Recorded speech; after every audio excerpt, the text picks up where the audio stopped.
ছোট ছোট তাঁবুর ভেতরে বোর্ডে লিখে পড়াচ্ছেন শিক্ষিকা। ফিলিস্তিনের গাজায় এভাবেই শুরু হয়েছে নতুন স্কুল বছর। যুদ্ধবিধ্বস্ত গাজায় প্রায় 2 বছর পর শিক্ষকগণ স্বেচ্ছাসেবক হিসেবে এই কার্যক্রম শুরু করেছেন শিক্ষার ধারাবাহিকতা নিশ্চিত করতে।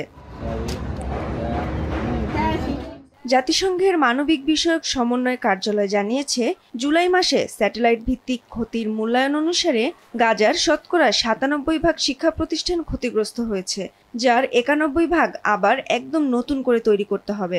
ফিলিস্তিনি শিক্ষামন্ত্রী আমজাদ বাহরামের মতে 307টি স্কুলের মধ্যে 293টি সম্পূর্ণ বা আংশিকভাবে ধ্বংস হয়ে গেছে।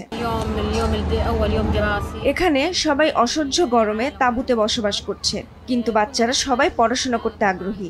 আমাদের বিশ্বাস একজন শিক্ষিত ব্যক্তি অসম্ভবকে সম্ভব করতে পারে। খাবার, বাসস্থান ও চিকিৎসার তীব্র সংকটেও শিক্ষার সুযোগ থেকে বঞ্চিত হতে চায় না ফিলিস্তিনিরা। আমরা আমাদের অধিকার পাইনি। জন্মানোর পর থেকে যুদ্ধ দেখছি। গাজার বাইরে সবাই পড়াশোনা করছে, কিন্তু আমরা 2 বছর ধরে পড়াশোনা করিনি।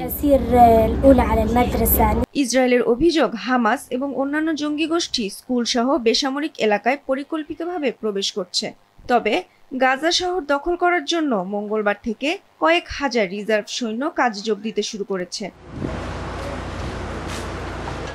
ফিলিস্তিনি স্বাস্থ্য কর্তৃপক্ষ জানিয়েছে, গাজা উপত্যকা জুড়ে ইসরায়েলি বিমান হামলা এবং গোলাবর্ষণে মঙ্গলবার কমপক্ষে 100 জন নিহত হয়েছে। 2023-এর অক্টোবরে সংঘাত শুরু হওয়ার পর থেকে গাজায় ইসরায়েলের বিমান ও স্থল যুদ্ধে কমপক্ষে 63,000-এরও বেশি ফিলিস্তিনি নিহত হয়েছেন, যাদের বেশিরভাগই নারী ও শিশু। মাহজাবিন নাফিসা, দেশ টিভি।